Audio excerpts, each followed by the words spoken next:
یہ ویڈیو عراقی پرفیوم ابو الفضل کے تعاون سے پیش کی جا رہی ہے، جو کہ پاکستان میں لانچ ہو چکا ہے۔ بہترین خوشبو ہے اور اسے ابو الفضل اس لیے کہا جاتا ہے کیونکہ حرم حضرت عباس میں یہی خوشبو استعمال کی جاتی ہے۔ آرڈر کرنے کے لیے واٹس ایپ نمبر پر رابطہ کیجیے۔ شکریہ۔ بسم اللہ الرحمن الرحیم۔ السلام علیکم مومنین کرام، امید ہے آپ سب خیر و عافیت سے ہوں گے۔ آج کی یہ ویڈیو بھی شام کے موجودہ حالات کے حوالے سے ہے، ایک اہم اپڈیٹ جس کے بارے میں گزشتہ روز پتہ چلا، ایک افسوسناک خبر، اور محبان اہل بیت پر جو ظلم کا سلسلہ 1400 صدیوں سے جاری ہے اور عاشقان اہل بیت کو جو یزیدی ناصر کی جانب سے شہید کیا جا رہا ہے، اسی ظلم کی ایک کڑی میں اضافہ ہو گیا۔ اور بات یہ ہے کہ جو مومنین ہیں ان کے لیے تو شہادت کسی سعادت سے کم نہیں ہے جو عاشق اہل بیت ہیں، اور کجا یہ کہ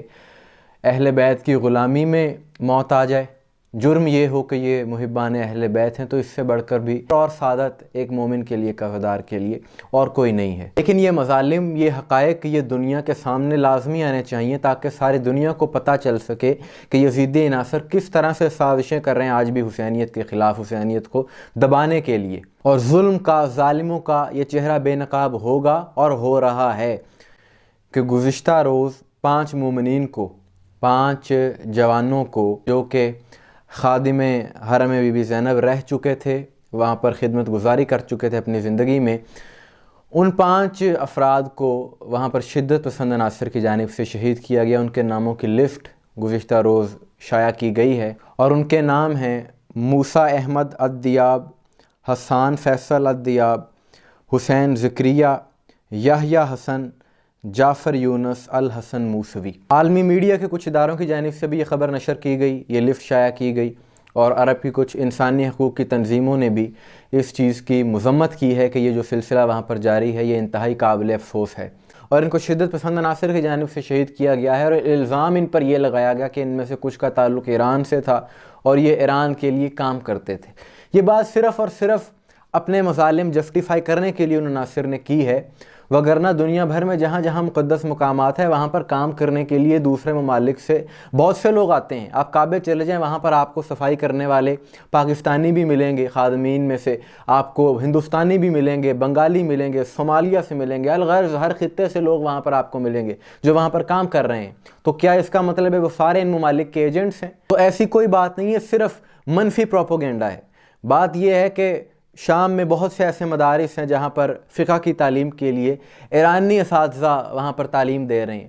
تو اسی سلسلے میں ایران سے اور بھی بہت سے لوگ وہاں پر جا کر کام کر رہے ہیں یا خادمین میں شامل ہیں، لیکن اس شدت پسندی کی، انتہا پسندی کی سوچ کا کوئی علاج نہیں، اور دوسری بات کہ مسلکی تعصب کا بھی کوئی علاج نہیں ہے۔ ایک طرف تو یہ انتہا پسندی وہاں پر ان عناصر کی جانب سے دکھائی جا رہی ہے، دوسری جانب انہی کے حکومتی عہدیداران دنیا کی منتیں کر رہے ہیں کہ جی ٹریول ایڈوائزری ختم کر لی جائے، ہمارے ملک میں لوگوں کو آنے دیا جائے۔ آج بھی اسی سلسلے میں شام کا نیا وزیر خارجہ دوحہ قطر میں گیا ہوا ہے کہ جی انٹرنیشنل فلائٹس کی بحالی کی جائے، ہمارے ہاں لوگ آئیں، کیونکہ شام میں اس وقت ٹریول بین کی وجہ سے وہاں کی حکومت کا بڑا نقصان ہو رہا ہے۔ تو بات یہ ہے کہ اگر یہ لوگ یہ چاہتے ہیں کہ انٹرنیشنل فلائٹس کی بحالی ہو جائے، پابندیاں ختم ہو جائیں اور دوسرے ممالک سے بھی لوگ آئیں، سیاح آئیں، ان کا کاروبار چلے، تو پھر اس کے لیے ضروری ہے کہ اپنے نظریات کو یہ لوگ بدلیں، اپنی سوچ کو بدلیں۔ ایک طرف جب آپ اس طرح سے ظلم کریں گے تو اس ڈر کی وجہ سے کوئی بھی نہیں آئے گا، اور یہ بات بھی یاد رہے کہ شام میں 60% سے زائد جو انٹرنیشنل وزٹس ہوتے ہیں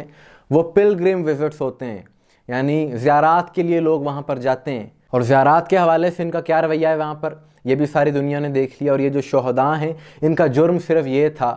کہ یہ محبان اہل بیت تھے، یہ عاشقان مولا علی تھے، اور جن کے دلوں میں بغض علی ہے وہ یہی کر سکتے ہیں زیادہ سے زیادہ کہ علی والوں کو شہید کر سکتے ہیں، اور کچھ نہیں کر سکتے۔ ناکامی پھر بھی ان کے مقدر میں ہے، علی والوں پر ظلم کرنے سے کبھی بھی یہ لوگ اپنے نظریے میں، اپنے مقاصد میں کامیاب نہیں ہو سکتے۔ اور اس وقت وہاں کی موجودہ حکومت جو اہل بیت کے مزارات کی انتظامیہ ہے ان پر بہت زیادہ پریشر دے رہی ہے، دباؤ دے رہی ہے کہ آپ نے سب اچھے کی رپورٹ دینی ہے اور حکومت کے خلاف، حکومتی پالیسی کے خلاف کوئی بیان نہیں دینا۔ لیکن وہاں پر کچھ ایسے لوگ ہیں جو ڈرنے والے نہیں ہیں، جو دبنے والے نہیں ہیں، اور ایک عزادار نے پھر بیان دیا کہ جب وہاں کے مزارات سے جو اہل بیت کے ناموں کے بینرز تھے وہ اتارے گئے بے حرمتی کے ساتھ، جب اس نے بات کی تو اس پر تشدد کیا گیا ان شدت پسند عناصر کی جانب سے۔ اس کے بعد اس نے پھر ویڈیو بنائی اور کہا کہ میں اس ظلم سے دبنے والا نہیں ہوں۔ تو سلام ہے ایسے مومنین کو جو اس ظلم کے آگے ڈٹے ہوئے ہیں اور مشن امام حسین علیہ السلام کو آگے لے کر چل رہے ہیں، اور ان شہداء کے بلندی درجات کے لیے ہم دعا گو ہیں۔ مومنین اکرام، آپ کی اس حوالے سے کیا رائے ہے؟ کمنٹس میں ضرور بتائیے گا۔ مجھے دعا میں یاد رکھیے گا۔ السلام علیکم ورحمۃ اللہ۔